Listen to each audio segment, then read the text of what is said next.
Break के बाद आप सभी का स्वागत है कालचक्र में। जन्म के कितने दिन बाद नामकरण का शुभ मुहूर्त होता है, इसके अलावा ऐसी कौन सी तिथियां, दिन और नक्षत्र हैं जिनमें बच्चे का नामकरण करना चाहिए, ये जान लेते हैं पंडित जी से। बताएं पंडित जी। हमारे यहाँ जो हमारे 16 संस्कार सनातन धर्म में हैं जी, उसमें नामकरण भी एक संस्कार है। बिल्कुल पंडित। पुंसवंत, सीमंत, गर्भाधान के बाद, गर्भ प्रसव के बाद, सूतिका स्नान के बाद नामकरण का मुहूर्त होता है, अन्नप्राशन का मुहूर्त होता है, पालना पे बैठाने का मुहूर्त होता है, मुंडन का मुहूर्त होता है, कर्णछेदन का मुहूर्त होता है, जनेऊ का मुहूर्त होता है, विवाह का मुहूर्त होता है, अंतिम संस्कार जो है दाह संस्कार होता है। 16 संस्कार जो है सनातन धर्म के हैं और इन 16 संस्कारों से सबको गुजरना पड़ता है जी। तो संक्रांति के दिन, जिस दिन सूर्य एक राशि से दूसरे राशि में जाए या जब भद्रा काल हो, तो उस समय नामकरण नहीं करना चाहिए। द्वितीया, तृतीया, सप्तमी, दशमी, एकादशी, त्रयोदशी तिथियां नामकरण के लिए शुभ हैं। जन्म काल से 11वें या 12वें दिन अगर नामकरण किया जाए तो अच्छी बात है। सोमवार, बुधवार, गुरुवार या शुक्रवार का दिन पड़े तो अच्छा है। अश्विनी, रोहिणी, मृगशिरा, हस्त, चित्रा, अनुराधा, उत्तरा फाल्गुनी, उत्तराषाढ़ा, उत्तरा भाद्रपद, अभिजीत या पुष्य, स्वाति, पुनर्वसु, श्रवण, धनिष्ठा, सद्भिषा, इन नक्षत्रों में भी नामकरण करना शुभ होता है। नामकरण करने के पहले कोशिश करना चाहिए कि कुछ शुभ कर्म करके देवी देवता से प्रार्थना करके तब नामकरण डिक्लेयर करना चाहिए। जय मां विंध्यवासिनी। तो चलिए अब बात कर लेते हैं मुंडन से जुड़े शुभ मुहूर्त की।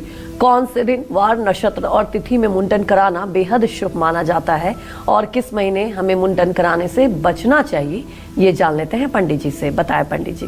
देखिए, जन्म काल से पहले साल में, तीसरे साल में और 5वें साल में मुंडन या क्षौर कर्म का मुहूर्त होता है। चैत्र मास को छोड़ करके उत्तरायण सूर्य में मुंडन कराना चाहिए।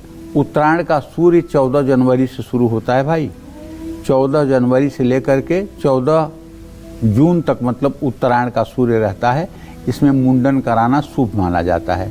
सोमवार, बुधवार, बृहस्पतिवार और शुक्रवार के दिन मुंडन कराया जाए तो बहुत अच्छा होता है। मृगशिरा, चित्रा, स्वाति, श्रवण, सद्भिषा, पुनर्वसु, अश्विनी, अभिजीत और पुष्य नक्षत्र में मुंडन अच्छी मानी जाती है। द्वितीया, तृतीया, पंचमी, सप्तमी, दशमी, एकादशी और त्रयोदशी की तिथियां मुंडन संस्कार के लिए अच्छी हैं। अगर कोई बच्चा 1 साल का है और मान लीजिए उसके माता के गर्भ में दूसरा बच्चा भी 1 साल के अंदर आ गया, तब उसका 1 साल के अंदर मुंडन संस्कार नहीं कराना चाहिए। तब दोनों बच्चों का तीसरे साल में ही मुंडन कराना चाहिए और एक साथ कराना चाहिए। इन सब बातों का भी ध्यान रखना चाहिए। जय मां विंध्यवासिनी। तो अन्नप्राशन के लिए कौन से वार शुभ हैं, साथ ही उन तिथियों और नक्षत्रों के बारे में पंडित जी से जानते हैं जिनमें अन्नप्राशन कराना चाहिए। बताएं पंडित जी। अन्नप्राशन के लिए एक चांदी की कटोरी ले लीजिए, एक चांदी का चम्मच ले लीजिए, बढ़िया खीर बना लीजिए और जिस दिन बढ़िया मुहूर्त हो, पंचांग में लिखा हुआ मुहूर्त दिखवा लीजिए। रविवार, मंगलवार और शनिवार को छोड़कर बाकी सभी दिनों में आप अन्नप्राशन कर सकते हैं। परिवा, छठ, एकादश तिथियां जो है और रिक्ता मतलब चतुर्थी, नवमी और चतुर्दशी, अष्टमी और अमावस्या, द्वादशी, इन तिथियों को छोड़ करके बाकी तिथियों में आप जो है अन्नप्राशन करवा सकते हैं।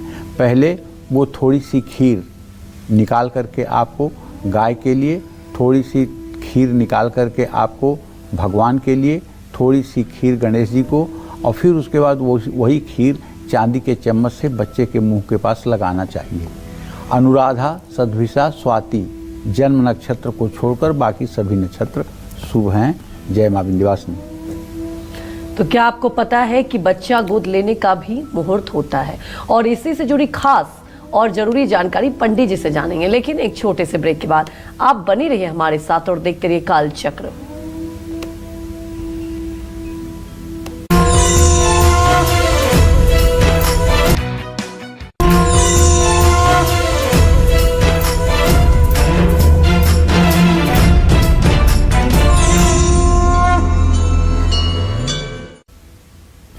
ब्रेक के बाद स्वागत है आपका कालचक्र में। आज कालचक्र में पंडित जी आपको जरूरी और मांगलिक कार्यों के शुभ मुहूर्त के बारे में बता रहे हैं। तो चलिए अब जल्दी से पंडित जी से जानते हैं बच्चा गोद लेने की शुभ तिथि, शुभ दिन, शुभ नक्षत्र के बारे में कि कौन सा वो शुभ नक्षत्र है। पंडित जी ये हमारे दर्शकों को आप बताएं।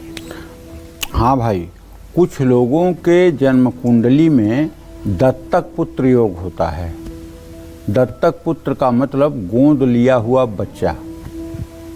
ये गोद लिए हुए बच्चे दो प्रकार के हो सकते हैं। एक तो आपके जानकारी का, आपके रिश्ते का कोई बच्चा है जिसे आप अडॉप्ट कर रहे हैं, आपके भाई बहन का ही कोई बच्चा है उसे आप अडॉप्ट कर रहे हैं, आपके रिलेशन का कोई बच्चा है जिसे आप अडॉप्ट कर रहे हैं, और एक दूसरा बच्चा जिसको आप जानते भी नहीं हैं, जिसके माता पिता को आप नहीं जानते हैं और उसको आप एडॉप्शन में ले रहे हैं, जिसके जन्म का समय भी नहीं पता है कि वो कब पैदा हुआ था और कहाँ लावारिस किसी को मिल गया और वो गवर्नमेंट के पास है और गवर्नमेंट के संस्थान से आप ले रहे हैं। तो उसके लिए ज़रूरी है कि पुष्य, अनुराधा और पूर्व फाल्गुनी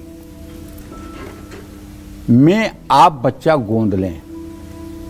इसी तरह से शुक्ल पक्ष नहीं, कृष्ण पक्ष की प्रतिपदा तिथि, शुक्ल पक्ष की द्वितीया, तृतीया, पंचमी, सप्तमी, दसवीं, एकादशी और त्रयोदशी तिथि में आप बच्चा गोद लें। शुभ दिन आपके रविवार, मंगलवार, गुरुवार और शुक्रवार। अच्छा, बच्चा तो गोद ले लिया आपने। अगर भाई बहन या अपने देवर जेठ का बच्चा लिया है तब तो उसका date of birth, time of birth, place of birth सब आपको पता है। अब तो उसकी कुंडली बन जाएगी, उसके बारे में आप पूरा जान पाएंगे डिटेल।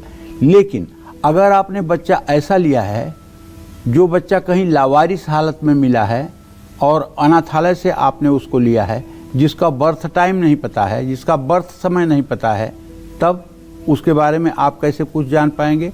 उसके लिए भी हमारे शास्त्रों में एक विधान है। विधान क्या है कि जिस समय वो बच्चा आप एडॉप्ट करके और अपने हाथ में लें, उसी समय का समय, उसी समय की तिथि, उसी समय का नक्षत्र, वही सारी चीज़ें आप नोट कर लें और उसी के आधार पर उसकी जन्म कुंडली बनाएं, क्योंकि उसका ये नया जीवन हो रहा है। नए माता पिता के हाथ में आना उसका एक नया जीवन है और ये कुंडली उसके जीवन को काफ़ी हद तक जो है वो प्रभावित करेगी। ये आजमाया हुआ उपाय है, इसलिए कह रहा हूँ, इसमें विवाद करने की जगह नहीं है। अगर ऐसा भी आप करें तो निश्चित रूप से सही रिजल्ट मिलेगा। जय मां विंध्यवासिनी। पंडित जी, हमारे दर्शकों को आपने इतनी महत्वपूर्ण जानकारी दी, आपका बहुत बहुत धन्यवाद। और उम्मीद यही करते हैं कि आपको भी आज का हमारा विषय बहुत पसंद आया होगा। कल फिर एक नए विषय और आपकी परेशानियों को दूर करने के लिए ढेरों उपाय लेकर आएंगे हम पंडित सुरेश पांडे जी के साथ। तब तक कालचक्र की पूरी टीम को आप अनुमति दीजिए। देश दुनिया की खबरों को देखते रहने के लिए देखते रहिए News 24। नमस्कार।